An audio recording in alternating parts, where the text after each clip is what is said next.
Hello ladies and gents, this is another video brought to you by Ants Hood. In today's video is going to be about my Solenopsis Geminata and welcome to Crazy Town. I mean, just look at that. That is their outworld. This outworld is huge, and look, they're everywhere. They're just crazy. Oh my god, wait until you see in the nest as well.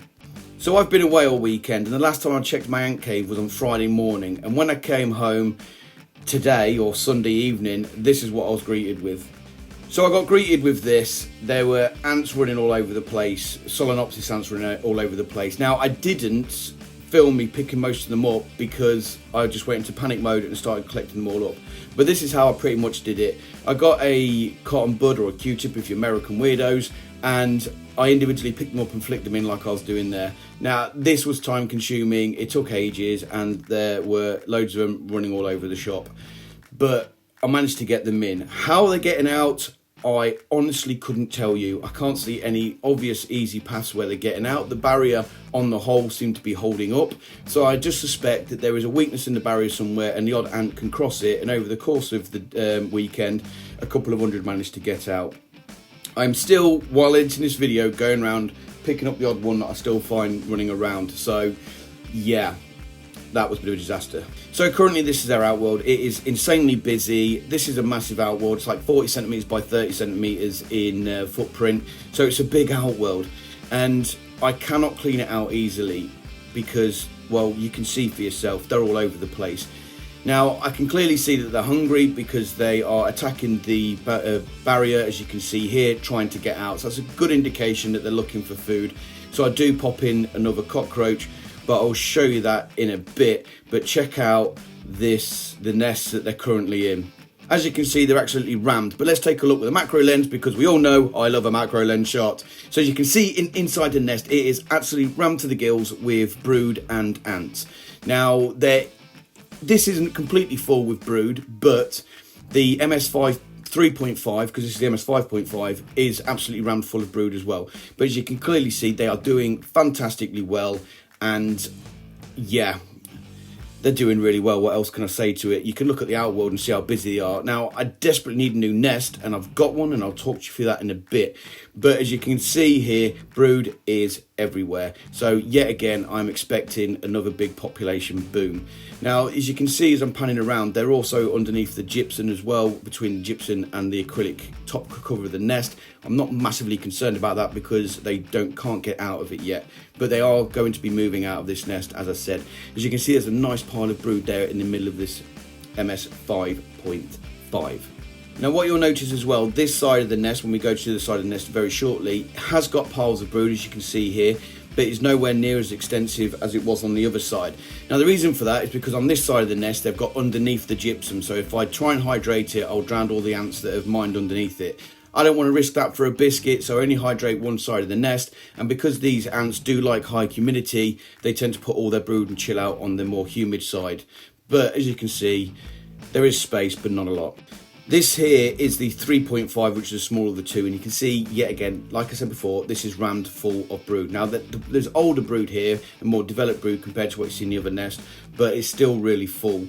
There isn't much room to expand, and because there's so many in the outworld, they clearly need a new nest. So you're going to see it in a second. I'm not going to hold out. It's Wakooshi Gen 3 stuff. Let's check it out, actually. So I decided to put them in this because this was the extra large acrylic and gypsum nest, so I was hoping it would hold the humidity. Now, size-wise, you're looking at 179 millimeters by 169 millimeters by 24 millimeters. Now, to compare in size, if you look at the top just above it, I've got the most stubborn ants known to man, Lagus nigers, that are refusing to move into this S3 hybrid nest. I think that was. I bought it a while ago. And over there in the top corner is the old MS 3.5 Gen 2 stuff. So you can get an idea to compare sizes there yourself. Now, this isn't cheap, to be honest. It does come in at £64.95 plus postage. So, yeah, it costs a bit of money, to be fair. But on the plus side, if you use the promo code when checking out Ants Hood, you'll get 10% off, which is groovy. If you take a look in the middle, you can see there's a smart meter there. Now, I'm I'm very iffy about these, not because they're bad or rubbish or anything like that, just because I think it's a bit of a gimmick more than anything else, because a lot of nests, especially with me where I know my room's regulated at 25 degrees, not something I'm overly interested in, but it's a nice feature to have. And if you've got something that's particularly climate sensitive, then this is quite good. But I'm very about that, to be fair. It looks very nice inside, it's nice and crisp, it looks pretty fancy pants, to be fair, and I'm quite impressed with the visuals of it. Performance wise as a nest, obviously yet to be seen. Now, I'm not connecting this up today because I have had a long weekend, I'm tired, I'm just quickly bashing this video together. So I am looking at connecting this up later in the week and filming it for the weekend's video. So you will see me connect this up to my Solenopsis and get stung to pieces. So wait out till next week for that. I've only got a little bit of concern here, but I'm currently testing it, so bear that in mind. But it's the humidity getting into the rest of the nest, because in the MS 5.5 and 3.5 in the Gen 2 stuff, the whole nest was the gypsum, so I knew it would get regularly humidified and be high humidity. This, it only has those two smaller gypsum blocks at the top, which have been carved to make nest space, but with the amount of brood I've got with the Solenopsis, I would like high humidity in the nest itself. So I am not sure with those small entrances into the main nest how much the humidity is going to filter through, but I am currently testing that, and you'll get a proper review next week, so wait until for then. English is hard today. I'm tired, leave me alone. You guys know that the Solenopsis have got a massive outworld. I think it is the Wakooshi S5 outworld. I've put a link in the top right corner now so you can review it. Now, I've got another one of there, and it was for my Noda, but if you look in this outworld, it is nowhere near as busy as it used to be, which means I might have a slight reprieve and a little bit of breathing space and be able to wait until the end of this month at payday to get them a new outworld and use the current S5 nest that I've got for these girls, because look at this outworld. It is an absolute pigsty. It's disgusting. It's full of cockroach bits. I need to give it a good clean out, but I physically can't, because as you can see here, they are all over the place. It is very time consuming, very difficult and slightly painful when I try and clean it out. So what I'm thinking of doing is putting another S5 outworld next to this one and then connecting it all up to my Solenopsis. It will mean I need to move my node off that table and find a space for them, where I currently don't know where I'm going to put them, but that's by the by. But what do you guys think? Do you think that's a smart move? Because then if I alternate feed the outworlds, I'm hoping that this outworld will reduce in, well, the amount of numbers that are in here and allow me to clean it out properly.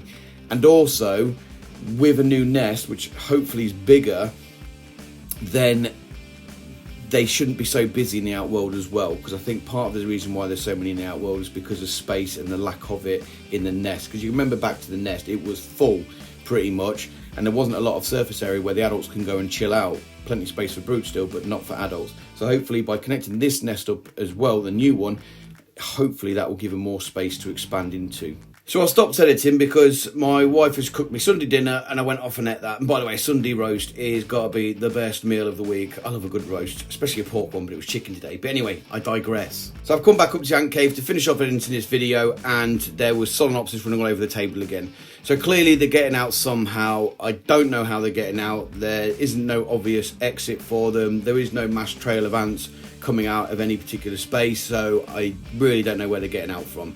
I don't think it's my barrier. I think the nest or the outworld might be compromised somewhere and I haven't found it. Now, it wasn't a significantly large amount of ants. It could potentially have been them just coming back from foraging around the ant room, and they have been crawling over my other ant setups on the other side of the room, so they might just be coming back, and it might be that. But I'll find out with the next video.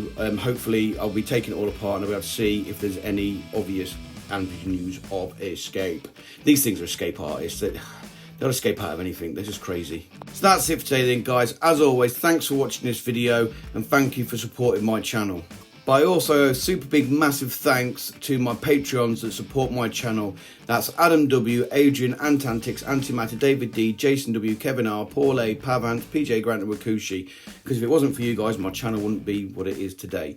But anyway, I'll stop talking rubbish. That's it for today then, guys. Hope you enjoyed this video and I'll see you in my next one. Bye bye for now.